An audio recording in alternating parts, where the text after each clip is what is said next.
टंडोलायार में बिजली बंदिश के खिलाफ शहरी सड़कों पर निकल आए। मंसूर कॉलोनी की मकीनों ने मेन हैदराबाद रोड ब्लॉक करके एहतजाजी मुजाहिरा किया। एहतजाजी मुजाहिरे में खवातीन और बच्चे भी शामिल थे। मुजाहिरीन ने हेस्को इंतजामिया के खिलाफ शदीद नारेबाजी भी की। मुजाहिरीन ने कहा कि 10 रोज से बिजली बंद है, ट्रांसफार्मर खराब होने से हम पानी की बूंद बूंद को तरस गए हैं। घरों में बिजली न होने से बच्चे और बीमार अफराद परेशान हो रहे हैं। 5 महीने हुए लाइट है नहीं, लगा के जाते हैं, अटका के तार फॉर्मेलिटी पूरी करके जाते हैं, हमने लाइट दे दी, फिर सुबह वही है शहर है।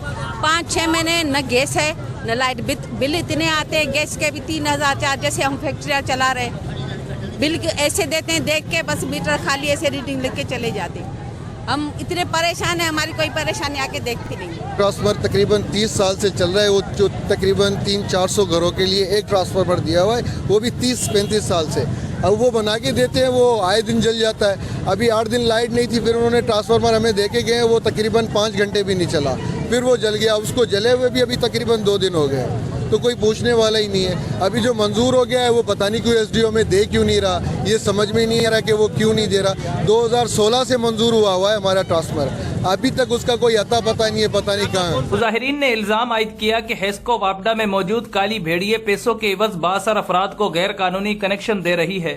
मुजाहिरीन ने हेस्को इंतजामिया से फौरी बिजली बहाली का मुतालबा कर दिया। वश न्यूज टंडोलायार।